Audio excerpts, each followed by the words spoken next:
प्रिय साधको, ओम नमो नारायण। हिमालय गुरुकुल पाठशाला पर आपका स्वागत है। अभी हम स्वामी जी के साथ हैं और कैसे बने कर्मयोगी पुस्तक का अध्याय 30 आपके सामने लेकर के उपस्थित हैं। स्वामी जी के पास आज एक गाय आकर के अभी खड़ी हो गई है।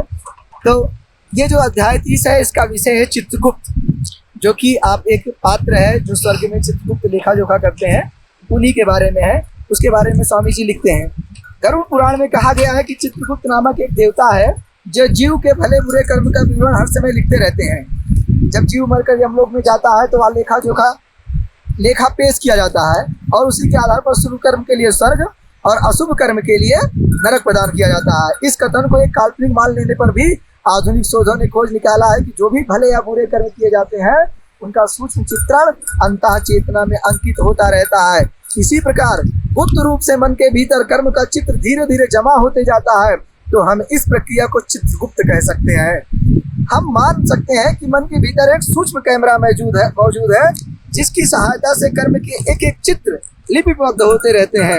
मन के अंदर गुप्त चित्र ही पौराणिक चित्रगुप्त को वास्तविकता को सिद्ध करता है। मनुष्य जो कर्म करता है उसके छाप को, उसके तस्वीर को मिटा नहीं सकता। कर्म का छाप मन में अस्थायी रहता है। इसलिए कर्म करते समय जरूर सोचें कि वे आपके लिए कितने महत्वपूर्ण हैं। मन ही अच्छे और बुरे कर्म का निर्माता है।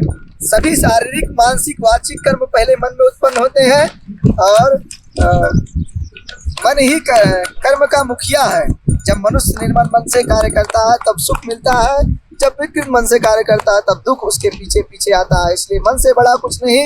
जब हम अच्छे विचारों से काम करते हैं, बोलते हैं, तो उनसे सुखदायक परिणाम ही प्राप्त होता है। इसी प्रकार बुरे विचारों से काम करते हैं, बोलते हैं, तो उसे कष्टदायक परिणाम ही प्राप्त होता है। मन के शुद्ध पवित्र विचार होने पर ही व्यक्ति सुकर्म कर सकता है, सुख पा सकता है, और मन के बुरा अशुद्ध अपवित्र विचार होने पर ही व्यक्ति कुकर्म कर सकता है, दुख पा सकता है। जैसे बीज से पौधा उगता है, बिना बीज से कोई पौधा नहीं उग सकता, वैसा ही मन में पहले विचार आता है और फिर उस विचार के अनुरूप हम काम करते हैं।